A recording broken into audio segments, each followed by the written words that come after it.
Alam mo yung sitwasyon na yung mga binitiwan mong salita noon, yun mismo yung bumabalik para ipitin ka ngayon? Well, yan yung isang klase ng kabalintunaan na susuriin natin base sa ating source material. Okay, so ito yung magiging breakdown ng pag-uusapan natin para masundan natin yung buong kwento. Tara, umpisa na natin. Para masimulan to, kailangan nating tingnan yung dalawang pahayag. Magkasalungat at 6 na taon ang pagitan. Dito kasi talaga naguugat ang buong usapin. Okay, isipin natin itong senaryo sa taong 2025. May isang mabigat na akusasyon laban kay Vice President Sara Duterte. At ang naging depensa niya? Simple lang. Sabi niya, sinungaling ang nag-aakusa at higit sa lahat, wala namang may pakitang ebidensya. Dito na pumapasok yung malaking tanong, paano kung yung mismong depensa mo salungat pala sa sarili mong paniniwala o pilosopiya?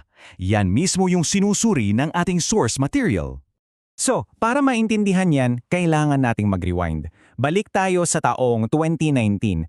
Kasi dito, may binitiwan siyang isang napakatindi at talagang ibang-iba na pananaw tungkol sa pagiging tapat.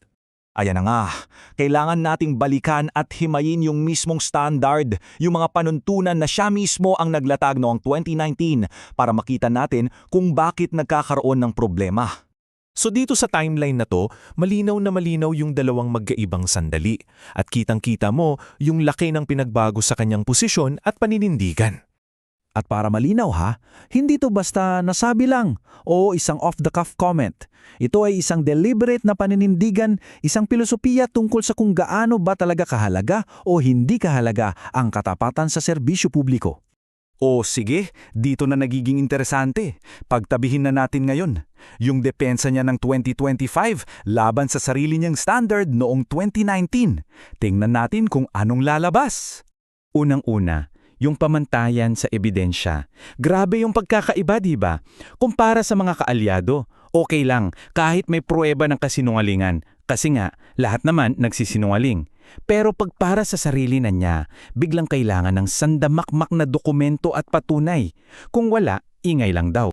At hindi lang yan sa ebidensya, ganun din sa kredibilidad. Noong 2019, sinabi niya hindi raw requirement sa Constitution yung good moral character. Pero pagdating ng 2025, biglang yung character at criminal record ng nag-aakusa sa kanya, yun ang naging pangunahing atake. Nag-iba bigla ang rules of the game. At dahil nga sa pag-iiba-iba ng standard na yan, ayon sa pinagbabatayan nating analysis, para siyang nakulong sa sarili niyang lohika. Isang bitag na, mahirap ng takasan. Kasi ito yung pinakapuso ng problema, di ba? Pag sinabi mong lahat ng tao ay sinungaling, ibig sabihin kasama ka na ron. Kaya paano mo pa magagamit bilang depensa na ako'y tapat kung inamin mo na in the first place na walang tapat? So i-breakdown natin yung direktang epekto ng sarili niyang lohika. Kung susundin natin yung rules niya noong 2019. Una, kung lahat sinungaling, edi yung pagde-deny mo, kasinungalingan din. Pangalawa, kung hindi mahalaga ang pruweba para sa iba, bakit biglang mahalaga para sa'yo? At pangatlo, kung ang karakter ay hindi issue para sa mga opisyal, bakit naging issue ang karakter ng nag-aakusa? Hindi mo pwedeng bawiin yung mga panuntunan na ikaw mismo ang gumawa. So, bakit ba natin to pinag-uusapan? Baka isipin ng iba, isang aligasyong lang yan. Pero hindi.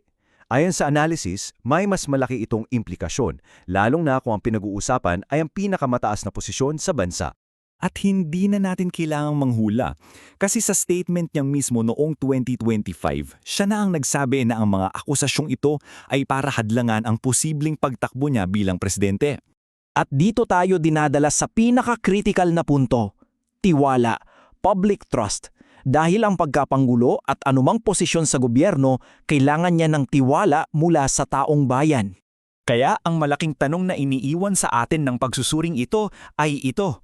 Paano ka makakahapo ng tiwala ng publiko kung ang pundasyon mo ay ang paniniwalang lahat naman ng tao ay sinungaling?